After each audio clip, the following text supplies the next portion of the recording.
U.S. equipment is almost second nature. For these German airborne troops, the goal is to jump with the American equipment to gain the coveted silver wings. But before they can jump, they have to be trained. Okay, the fifth point performance is land. When you land, make sure you have your risers pulled down into your chest, your hands in front of your face. Land. Prepare to land. Land. Being unfamiliar with the equipment means taking extra time on suiting up for the jump to make sure everything is right.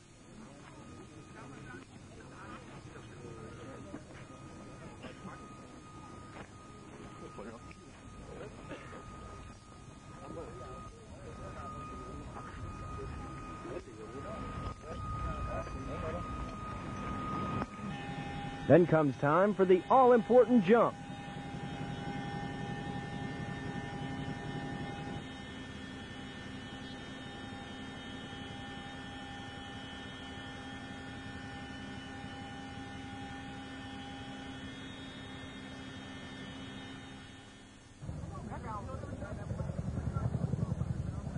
Once on the ground, it's time for the pinning on of the silver wings in typical airborne fashion. Army Sergeant Tim Donahue, AFN News. Every year for the past 16 years, service members have donned their sneakers for the French terrain or MOUT training, and it's sort of like traveling in circles. One platoon acts as the enemy, occupying and defending buildings, while the other platoon attacks and enters the buildings, clears rooms of enemies, finds and rescues non-combatants or friendly combatants, and finally occupies it. When it's done, they switch places and do it all again. And again, and again. But unlike the war games many of us played as kids, this is not done for fun. It's done to train these soldiers to deal with situations that would confront them in real-world conflicts. Well, it's pretty important training because almost everywhere you go, you're going to run into some kind of MOUT facility or a building. I mean, you may be in the desert and just run into one or two buildings at a time, and the same techniques and tactics still apply for one or two buildings in the middle of nowhere as would apply in downtown urban area, what we more likely think of as an urban terrain with multiple buildings. Usually, MOUT training facilities tend to consist of a few empty buildings, but the one in Salisbury Plains is like a small village, complete with its own houses, gas stations, and even cemetery. This is really the best MOUT facility I've seen anywhere. There's one MOUT facility in Italy that's not too bad, but this is just head and shoulders above anything that these guys have trained on recently. So it's great training to come up here and be able to use these facilities that the British have. Although this may look like something Rambo would be doing, these soldiers aren't just running around attacking everything in sight. Throughout the course of events, they take time to study what they have learned from each phase of this training circle in order to sharpen their urban area combat skills. In Salisbury Plains, England, I'm Air Force Sergeant John Haynes, AFN News. Well, USAREUR is getting out of the hotel business. U.S. Army Europe is ending its Berchtesgaden Soldiers Program September 15th and turning the Berchtesgaden Recreation Center back to AFRC. The Soldiers Program was set up in 1991 to award younger enlisted soldiers who fought in the Gulf War and their families who remained behind. AFRC says the program had a positive spin-off. It increased awareness and use of the Armed Forces Recreation Centers among lower enlisted personnel. To keep interest high, AFRC is launching Prime Time in Bavaria. The program will offer soldiers a one-time per tour reduced rate on a Berchtesgaden vacation. AFRC will also accept regular reservations in October. And now it's time for weather with Air Force Sergeant Celinda Larrabee. Just when many of you thought that summer had passed you by, skies continued to clear. Jim Langdon. And I'm Staff Sergeant Chris Beckwith. Welcome to Air Force Television News.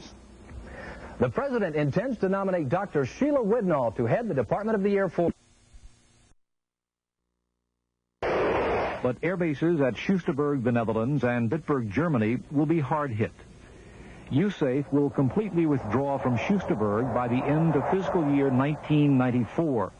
USAFE will partially return Bitburg Air Base to the German government no later than early fiscal year 1995.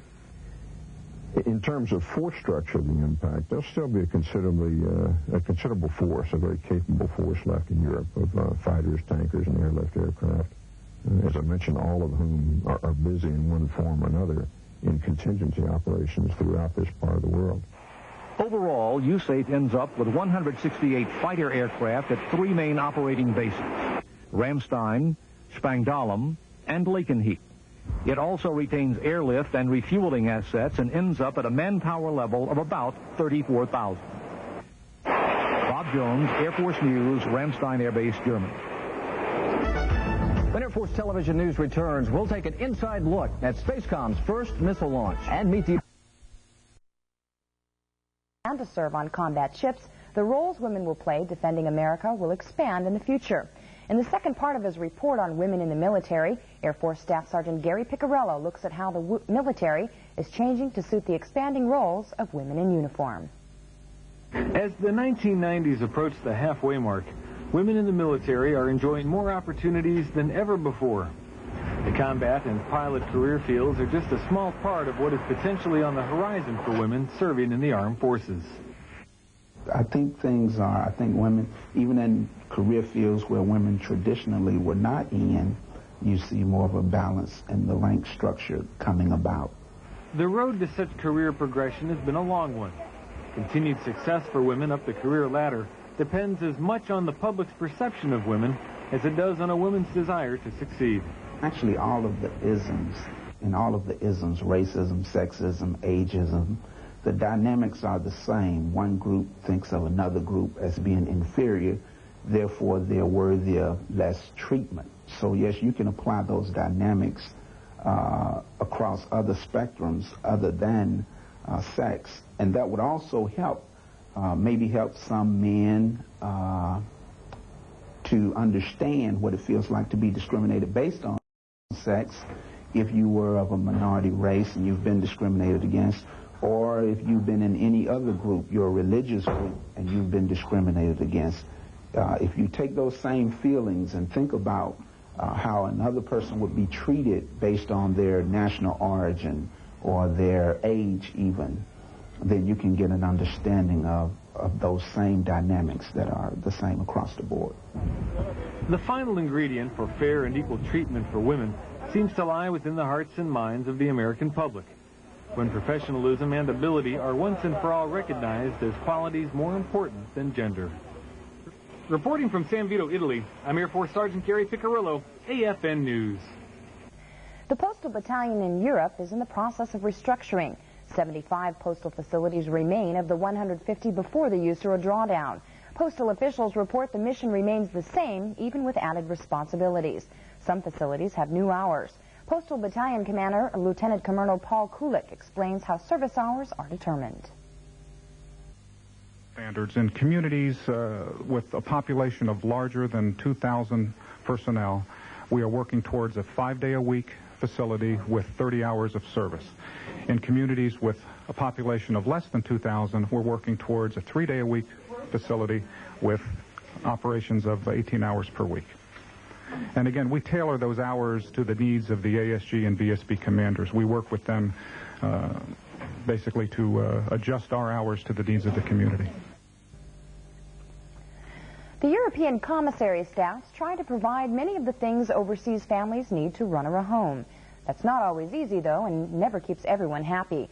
In the third part of this look at the new European commissary system, Tech Sergeant Buddy Vickers examines some of the ways to get some of those items not on the shelf.